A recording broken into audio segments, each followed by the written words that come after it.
불교 신자가 전체 인구의 96%를 차지하는 나라에 산다고 상상해 보세요. 이곳에서는 왼손 사용 금지, 승려 접촉 금지, 휘파람 금지 등 다양한 금기 사항이 존재하며 그 외에도 따라야 할 특이한 규칙들이 셀 수 없이 많습니다. 이런 나라는 마치 상상 속 영화나 꿈에서나 존재할 것처럼 느껴질 수도 있습니다. 그러나 현실에서도 이러한 생활 방식을 직접 경험할 수 있는 나라가 있습니다. 바로 황금 사원의 나라 태국입니다. 태국이라고 하면 우리는 흔히 편안하고 친절하며 언제나 외국인을 따뜻하게 맞이해주는 나라로 떠올리게 됩니다. 실제로 태국 사람들은 매우 온화하고 개방적인 성격을 가지고 있지만 동시에 전 국민이 불교를 믿는 만큼 엄격한 문화적 규범과 법칙들이 존재합니다. 태국 땅을 밟는 순간부터 반드시 지켜야 할 금기들이 있는데요. 과연 어떤 것들이 있을까요? 지금부터 함께 알아보겠습니다. 15번. 여성은 절대 승려를 만져서는 안 됩니다. 태국을 방문할 기회가 있는 여성분들이라면 반드시 기억해야 할 한 가지가 있습니다. 절대 승려를 만지면 안 된다는 것입니다. 단순한 접촉이라 하더라도 큰 문제가 될 수 있습니다. 태국에서는 불교 승려가 여성과 접촉하는 것이 엄격히 금지되어 있습니다. 전국 어디서나 승려를 쉽게 볼 수 있지만 승려가 버스나 기타 대중교통 수단에서 여성 옆에 앉아 있는 모습은 절대 볼 수 없습니다. 태국 여성들은 천을 사용해 물건을 집어야 하며 승려를 직접 만지는 것은 철저히 금지되어 있습니다. 태국 남성은 물건을 승려에게 직접 건넬 수 있지만 어깨를 만지는 것은 역시 금지되어 있습니다. 여성이 승려에게 공양이나 물건을 전하고 싶을 경우에는 반드시 남성을 통해 전달하거나 천이나 도구를 사용해 건네야 합니다.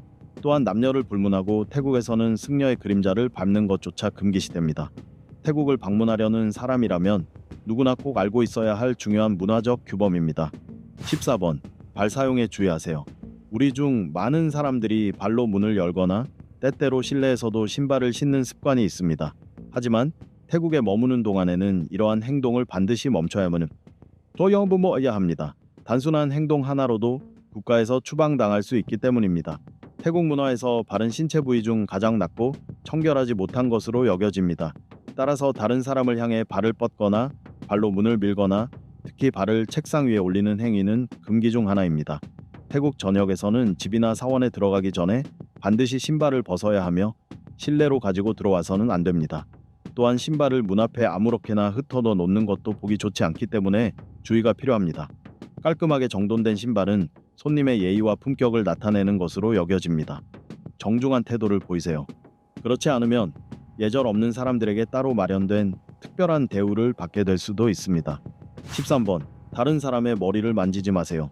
방금 발에 관한 중요한 규칙을 알아보았으니 이제는 머리에 관한 또 다른 금기사항을 알려드리겠습니다.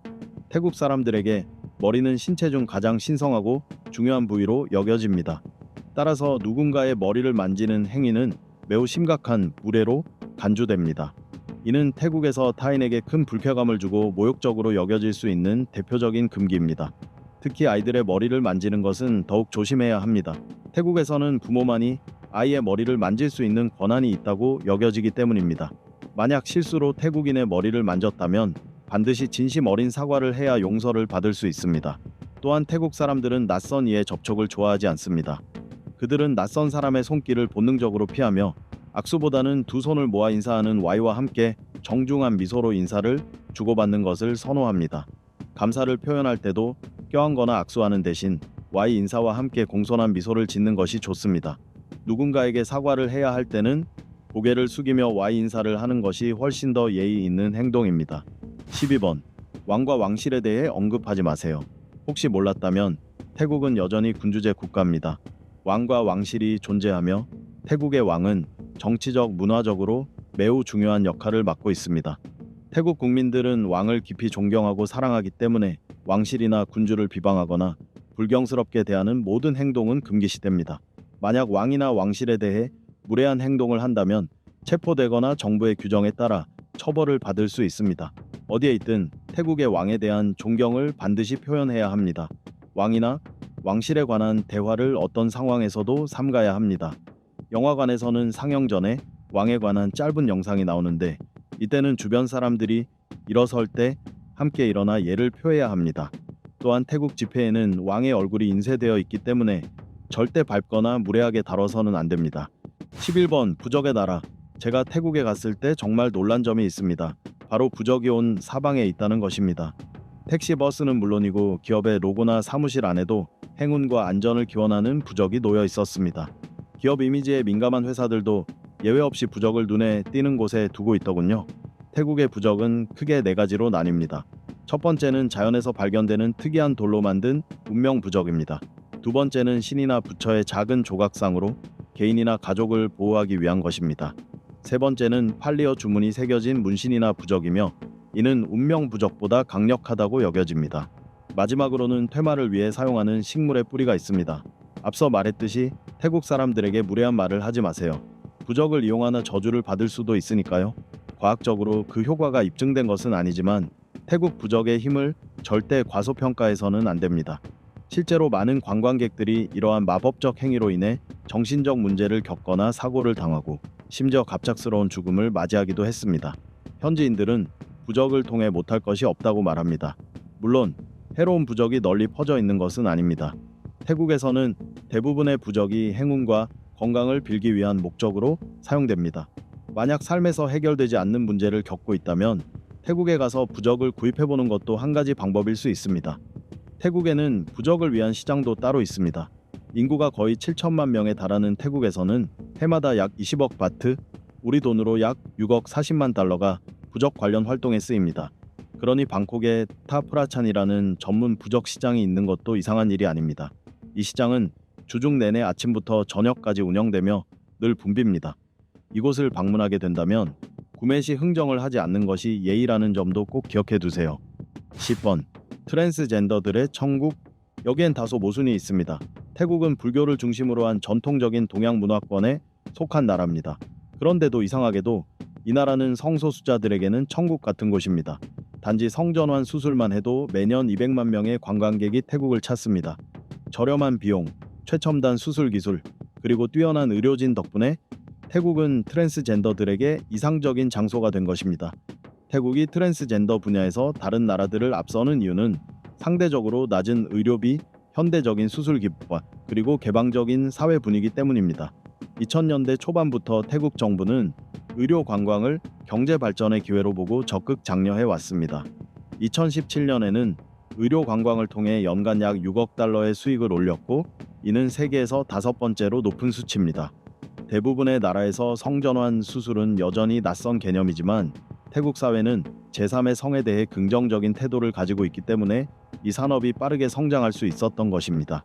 성전환을 희망하는 사람들은 영국, 노르웨이, 불가리아, 이스라엘, 캐나다, 호주 등 다양한 나라에서 옵니다. 이들은 출신 배경도 다르지만 공통적으로는 자신들의 고향에서는 태국만큼 좋은 성전환 환경이 제공되지 않는다고 느낍니다. 태국에서는 어디를 가든 트랜스젠더를 쉽게 만날 수 있으며 누가 트랜스젠더이고 누가 아닌지를 구분하기 거의 불가능할 정도입니다. 이 때문에 일부 젊은이들은 태국에서 연인을 만나는 데 주저하게 되기도 합니다. 혹시나 상대가 트랜스젠더일지도 모른다는 걱정 때문입니다. 9번. 태국인과 절대 말싸움하지 마세요. 말싸움에 자신이 있다면 태국에서 실력을 시험해 볼 수는 있겠지만 아마도 지게 될 것입니다. 태국 사람들은 친절한 것으로 유명하지만 공개적인 장소에서 그들을 곤란하게 만들거나 말다툼을 하는 것은 절대 피해야 합니다. 태국에서는 공공장소에서 큰 소리를 내거나 소란을 피우는 행동은 매우 무례한 것으로 여겨집니다. 태국의 의사소통 문화에서는 항상 상대에 대한 존중이 가장 중요하기 때문입니다. 태국을 방문할 때는 부드럽고 조심스러운 태도로 말해야 하며 목소리는 항상 낮고 정중해야 합니다. 특히 절대로 고함을 지르거나 싸움을 걸어서는 안 됩니다. 만약 격한 말다툼을 원했다면 잘못된 나라를 선택한 셈입니다. 태국인들은 당신과 직접적으로 다투기보다는 아주 특별한 방식으로 저주를 내릴 것입니다. 당신은 상상도 할 수 없는 무서운 일들을 겪게 될지도 모릅니다. 태국처럼 영적인 힘을 믿는 나라에서는 가장 치명적인 무기가 바로 저주와 주문입니다. 8번. 외출 시 돈이나 귀중품을 객실에 두지 마세요. 태국에서 가장 어리석은 행동 중 하나는 외출할 때 호텔 객실에 돈이나 귀중품을 두고 나가는 것입니다. 여행 중에 호텔에 머무르더라도 반드시 돈과 귀중품은 여행용 가방에 넣어 직접 가지고 다니거나 객실 금고에 안전하게 보관해야 합니다. 만약 물건이 객실에서 분실된다면 태국의 어떤 호텔도 그 문제를 해결해주지 않습니다. 말도 안 되는 이야기처럼 들리지만 실제로 태국의 현실은 그렇습니다. 고객에 대한 책임감이 부족하고 문제 해결에 적극적으로 나서지 않는 경우가 많습니다. 많은 사람들이 물건이 기이하게 사라졌을 때 크게 놀라지만 결국 호텔 측과 당국으로부터 돌아오는 것은 단지 고개를 젓는 반응뿐입니다. 태국 사람들이 대체로 친절하고 정직하다고 알려져 있긴 하지만 안타깝게도 그렇지 않은 이들도 있습니다. 일부는 거짓말을 하거나 도둑질을 하는 경우도 있습니다. 따라서 예상치 못한 불상사를 피하려면 개인 물품은 스스로 철저하게 관리하는 것이 중요합니다. 7번. 밤에는 절대 휘파람을 불지 마세요. 태국에 있을 때는 밤에 어디에서든 휘파람을 부는 행동을 삼가야 합니다. 이는 정부가 정한 법은 아니지만 태국 문화에서는 금기로 여겨지는 행위입니다. 태국의 전통적인 믿음에 따르면 한밤중에 휘파람을 불면 가족에게 불행이 찾아온다고 여겨집니다. 밤은 불길한 시간대로 간주되며 이 시간에 휘파람을 불면 죽은 이들의 영혼을 자극하거나 불러오는 것으로 여겨집니다. 불린 영혼은 휘파람 소리가 난 곳으로 찾아와 그 주인을 찾는다고 믿습니다. 어떤 사람들은 밤에 휘파람을 부는 것이 단지 아이들을 조용히 달래 재우기 위한 수단이라고 보기도 합니다. 한편 밤에 휘파람을 불면 뱀이 유인된다는 전설도 존재합니다. 예를 들어 한 단편 이야기에서는 독사가 말을 듣도록 길들인 악한 인물이 밤마다 휘파람을 불어 특정 인물에게 뱀이 몰려가 물게 했다고 전해집니다. 그가 싫어하는 사람이 있으면 뱀을 조종해 그 사람을 공격하게 만든 것입니다. 실제로 뱀은 휘파람 소리를 일종의 신호로 인식할 수 있다고 합니다. 그래서 뱀을 훈련시키거나 다루는 사람들은 휘파람을 의사소통 수단으로 사용하기도 합니다. 태국의 지역마다 이 금기에 대한 해석은 조금씩 다를 수 있지만 공통적으로 전해지는 조언은 밤에 휘파람을 부르지 말라는 것입니다. 만약 누군가 밤에 휘파람을 분다면 이웃들이 즉시 다가와 그 행동을 제지하며 금기사항임을 상기시켜 줄 것입니다. 6번. 사원에서의 규칙. 태국의 수많은 독특한 규칙들 중에서도 이 규칙은 많은 사람들에게 가장 불편하게 느껴질 수 있습니다. 태국의 무더운 날씨 속에서 긴 탐방을 마치고 사원을 방문하게 되면 대부분 그늘 아래에서 잠시 앉아 쉬고 싶어집니다. 그러나 이때 절대 바닥에 앉거나 쪼그려 앉아서는 안 됩니다. 그렇게 하면 사원 관계자에게 주의를 받거나 심한 경우 사원 밖으로 쫓겨날 수도 있습니다. 도대체 왜 단순히 앉는 것조차 그렇게 까다로운 걸까요? 태국 문화에서는 발을 인간의 몸에서 매우 중요한 부위로 여깁니다. 그래서 태국의 사원에서는 다리를 꼬거나 쪼그려 앉는 것이 금지되어 있습니다. 다리를 꼬거나 접거나 쪼그려 앉는 자세는 좋지 않은 인상을 줄 수 있기 때문에 삼가야 합니다. 무릎을 꿇고 앉을 때도 바른 자세를 유지해야 하며 무엇보다 발이 노출되지 않도록 주의해야 합니다. 현지 사람들이 사원 안에서 어떻게 앉거나 무릎을 꿇는지를 유심히 관찰하고 그들의 방식을 따라 하는 것이 가장 좋은 방법입니다. 그래야 실수로 예의를 벗어나는 일이 없을 것입니다. 5번. 선물은 절대 거절하지 마세요. 조금 피곤할 수도 있지만 태국을 여행할 때는 항상 밝고 친절한 태도로 임하는 것이 중요합니다. 특히 태국 사람들에게 선물을 받을 경우에는 더욱 그렇습니다. 태국 사람들은 대체로 매우 환대하는 성향이 있으며 가족 모임에도 흔히 여행자들을 초대하곤 합니다. 특히 서로에게 선물을 주고받는 것을 무척 좋아합니다. 그래서 현지인에게 선물을 받게 되면 그것이 마음에 들지 않더라도 절대로 거절해서는 안 됩니다. 간혹 그 선물이 다소 기이할 수 있습니다. 예를 들어 생쥐, 살아있는 벌레가 담긴 상자, 심지어는 사용한 속옷일 수도 있습니다. 이런 선물들은 많은 관광객들에게 큰 충격을 줄 수 있지만 그럼에도 불구하고 규칙은 단 하나입니다. 거절하지 말 것. 어떤 상황이든 미소를 띠며 감사히 받는 태도가 필요합니다. 가능하다면 작더라도 상대방에게 선물로 보답하는 것이 좋습니다. 만약 선물을 거절하거나 불쾌한 기색을 보인다면 그들의 환대는 순식간에 불쾌감으로 바뀔 수 있습니다. 4번. 손에 관한 규칙. 태국에서는 어떤 행동을 하든 항상 따로 정해진 규칙이 있는 것처럼 느껴집니다. 이곳에서 편안하게 지내고 싶다면 반드시 이러한 규칙을 철저히 지켜야 합니다. 이번에도 여러분은 손을 어떻게 사용하는지 익혀야 합니다. 먼저 다른 사람을 손가락으로 가리켜서는 안 됩니다. 현지인들의 믿음에 따르면 손가락으로 누군가를 가리키는 것은 공격적인 의도를 나타내는 것으로 해석됩니다. 식당에서 음식을 주문할 때도 종업원을 손가락으로 지목해서는 안 됩니다. 누군가를 부르고 싶다면 손바닥을 아래로 향하게 하여 흔들거나 두 손을 모아 예의를 갖춰 신호를 보내는 것이 좋습니다. 손가락을 가리키는 행동뿐만 아니라 왼팔 사용에도 주의해야 합니다. 태국에서는 무언가를 건넬 때 왼손이 아닌 오른손을 사용하는 것이 예의입니다. 태국 사람들은 왼손을 불결한 손으로, 오른손을 신성하고 귀한 손으로 여깁니다. 따라서 어떤 물건을 전달할 때에는 반드시 오른손을 사용하는 것이 좋습니다. 이는 상대방에 대한 존중을 나타내는 행위로 좋은 인상을 주고 호감을 얻는 데 도움이 됩니다. 3번 국가연주 시 정지하기. 태국의 거리에서 사람들이 갑자기 멈춰 서서 한 방향을 바라보고 있다면 놀라지 마세요. 시간이 멈춘 것이 아니라 태국 국가가 연주되고 있는 순간입니다. 이 의식은 주로 공공장소에서 이루어지며 이때는 반드시 모든 움직임을 멈추고 가만히 서 있어야 합니다. 대개 오전 8시와 오후 6시에 국가가 울려 퍼지며 이 시간에는 절대로 함부로 움직이거나 장난스러운 행동을 해서는 안 됩니다. 현지인들이 어떻게 행동하는지를 보고 그대로 따르는 것이 가장 좋습니다. 또한 태국 국기를 비하하는 말이나 행동은 절대 해서는 안 됩니다. 여러분도 자국의 국기가 모욕당하거나 조롱받는 것을 원하지 않겠지요. 태국도 마찬가지입니다. 그러므로 국기에 대해 부정적인 말을 하거나 가볍게 여기는 행동은 삼가야 합니다. 더불어 국기를 옷처럼 착용하거나 부적절한 용도로 사용하는 것도 엄격히 금지되어 있습니다. 불필요한 문제를 피하고 싶다면 행동하기 전에 한 번 더 생각해 보는 것이 좋습니다. 2번 돈을 밟는 행위는 엄격히 금지됨. 길을 걷다가 누군가가 떨어뜨린 돈을 실수로 밟게 되었다면 축하합니다. 이제 곧 경찰의 조사를 받을 수도 있습니다. 그 이유는 태국 바트 지폐에 국왕의 얼굴이 인쇄되어 있기 때문입니다. 따라서 돈을 함부로 다루거나 밟는 행위는 단순한 무례를 넘어서 법적 처벌을 받을 수 있는 중대한 문제입니다. 과거 태국 시민들은 이 규칙에 매우 민감하게 반응했으며 실수든 고의든 돈을 더럽거나 부적절한 장소에 떨어뜨리거나 밟는 행위는 국왕에 대한 모독으로 간주되어 처벌을 받을 수 있었습니다. 태국 경찰은 이러한 행동을 적극적으로 단속하는 편이므로 불필요한 문제를 피하려면 환전은 반드시 공신력 있는 장소에서 하는 것이 좋습니다. 1번 식사 예절.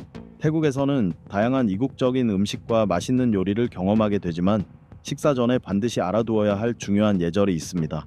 서양 문화에서는 보통 가장 중요한 사람이 식탁의 상석, 즉 머리맡에 앉습니다. 하지만 황금 사원의 나라 태국에서는 중심 자리가 가장 중요한 위치입니다. 따라서 어디에 앉아야 할지 확신이 없다면 다른 사람이 먼저 자리를 잡을 때까지 기다렸다가 누군가의 안내를 받아 앉는 것이 좋습니다. 이렇게 하면 식사 자리에서 불편한 상황을 피할 수 있습니다. 바닥에 앉아 식사하는 경우에는 발바닥이 다른 사람에게 보이지 않도록 주의해야 합니다. 발바닥을 보이는 것은 무례한 행동으로 여겨집니다. 사람들이 많은 식탁에 앉아 있을 때 모든 사람과 대화를 나눌 필요는 없습니다. 조용히 식사에 집중하는 것도 하나의 예의이며 마치 혼자 별도의 테이블에 앉아 있는 듯한 태도가 오히려 자연스럽습니다. 친구들과 함께 식당에 가면 여러 가지 음식을 주문해 함께 나눠 먹는 것이 일반적인 식사 방식입니다. 각각의 요리는 큰 공용 그릇에 담겨 나오며 개인 접시에 덜어 먹는 방식입니다. 이때는 반드시 공용 그릇의 가장자리에서 음식을 덜어야 하며 먹고 있던 숟가락 대신 별도의 숟가락을 사용해 개인 접시로 옮겨 담아야 합니다. 격식을 갖춘 자리에서는 나이가 많거나 지위가 높은 여성이 음식을 선택하는 경우가 많습니다. 만약 먹고 싶은 음식이 있다면 조심스럽게 그분들께 의견을 전달하는 것이 좋습니다. 또한 태국 사람들은 식사를 여유 있게 즐기는 편입니다.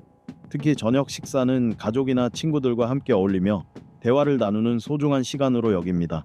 그러니 식사를 급하게 마치지 말고 천천히 즐기도록 하세요. 식사를 다 마쳤다면 사용하던 숟가락과 포크를 접시 위에 가지런히 올려두면 식사를 마쳤다는 표시가 됩니다. 마지막으로 우리는 지금까지 황금 사원의 나라 태국에서의 15가지 금기사항과 독특한 문화들을 함께 살펴보았습니다. 영상을 끝까지 시청해 주셔서 진심으로 감사드립니다. 앞으로도 다양한 이야기와 여정을 함께 하시려면 좋아요, 공유, 그리고 구독을 잊지 마세요. 항상 건강과 행복이 함께하길 바랍니다.